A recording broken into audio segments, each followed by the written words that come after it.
रुक जा। आप ये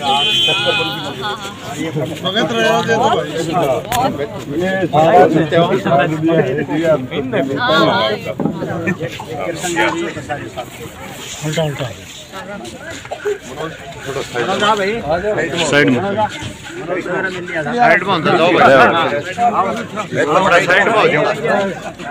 आ जाओ हम दादा और साइड में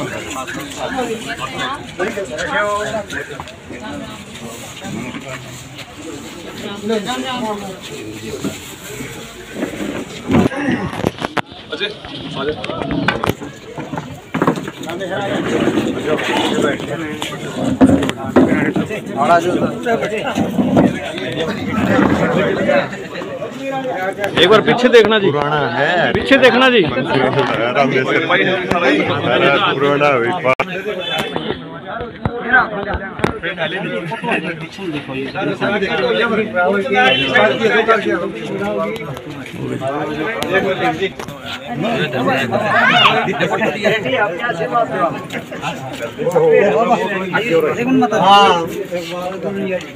ये लगातार पगड़ियाँ पहनाई जा रही हैं बहन श्रुति चौधरी को। आ जाओ तो बंदे सिर कुछ करेंगे आज पगड़ी पगड़ी से कर मार आ जाओ देखो आराम से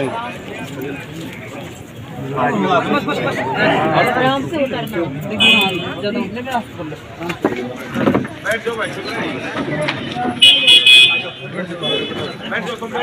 ग्रामवासी पूरे गांव की तरफ से बहन श्रुति चौधरी का धन्यवाद और स्वागत दोनों ही करते हैं।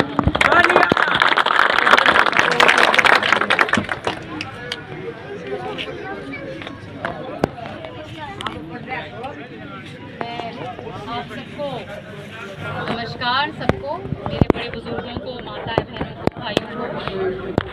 और मैं माइक पे बोलने नहीं आई हूँ, नहीं बढ़िया लगे तो यहीं पे बैठ के गाँव की बात और सारी आपसे पूछूंगी कि क्या किस प्रकार से क्या क्या चल रहा है गाँव में, राजनीतिक से क्या चर्चाएं हैं। तो माइक पे तो ऐसा है ना कि भाषण एक तरफा काम है, भाषण देके फिर खत्म हो जाता है। कम से कम आपसे बातचीत तो करूँगी तो पता चलेगा क्या चल रहा है। तो ये हटाती है थोड़ा सा आराम से।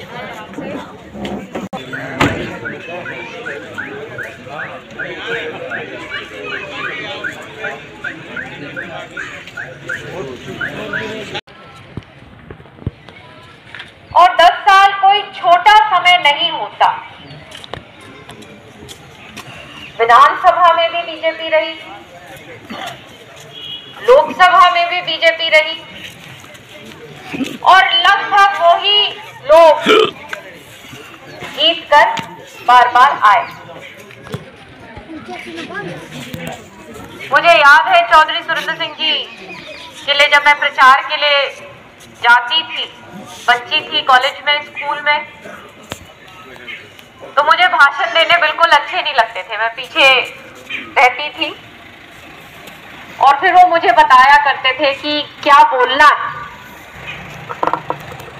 और उन्होंने मुझे बताया था, वो बात मेरे जैसे गड़ गई क्योंकि बचपन में बोला था कि बेटा तूने एक बात कहना है कि चौधरी बंसी लाल का राज, वो चीफ मिनिस्टर कुल मिलाकर 12 साल रहे और बाकी जितने भी लोग आए हैं वो बाकी के जो गिने चुने जो साल रह गए वो बाकी लोग रहे। और अगर विकास कार्य का पलड़ा चौधरी बंसी लाल का ज्यादा भारी नहीं है तो वोट मत देना।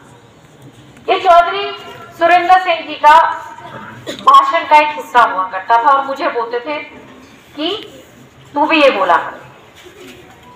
और आज मैं देखती हूँ जब गांव-गांव में, चाहे शहर की गलियों में, वही हाल लगभग जो उनका काम किया हुआ, उनके वाटर वर्क्स, उनके स्कूल्स, कॉलेजेस, सड़कें, बिजली की तारें, उनकी सब देन है।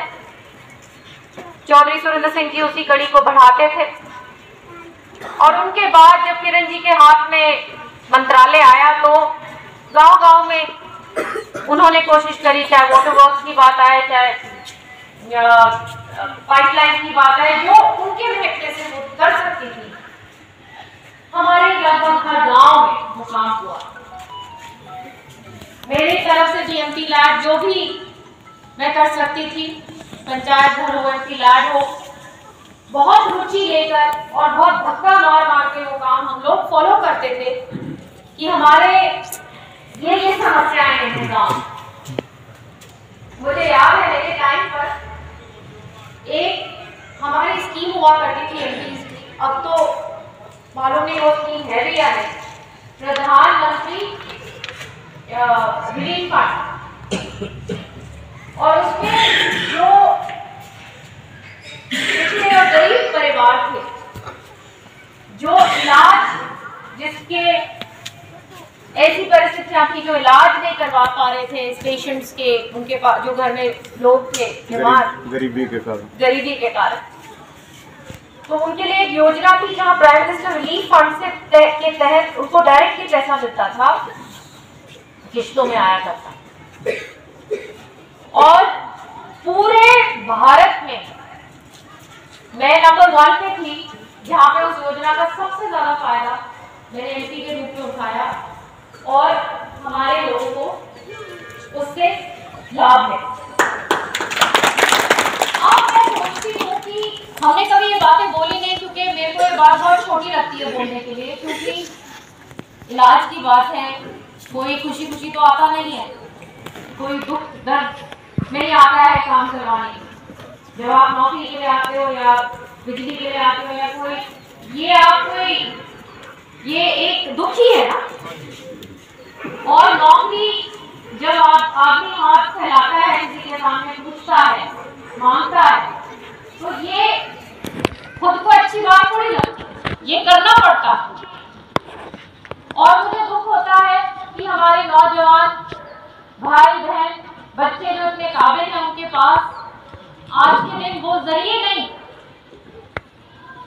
हम लोगों के पास जहां कभी चौथी बस्ती डाले, पूरे एशिया के अंदर जो भिवानी में हॉस्पिटल बना हुआ है, सिविल हॉस्पिटल एशिया के अंदर सबसे बड़ा था अपने टाइम। मैंने अपने टाइम से चौथी बस्ती डाली यूनिवर्सिटी खुलवाई थी, उसके ऊपर तो काम नहीं, उसका नाम बदलते रहे, जो भी करना है कम से कम आप यूनिवर्सिटी बनाइए।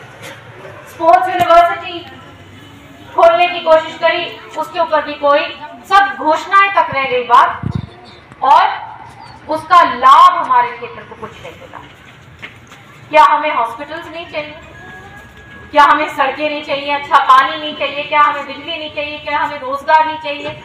हमारे बच्चे इतने एथलीट्स हैं, ओलंपिक्स तक जाते हैं, कॉमनवेल्थ गेम्स तक जाते हैं, क्या उनके लिए हमें कुछ नहीं करना है? जो टैलेंट है नेचुरल हमारे जमीन का, क्या उसको उभार के और लेके ऊपर ले जाना है? तो ये सोच मैं आपको बताऊं, हर एक की बस की बात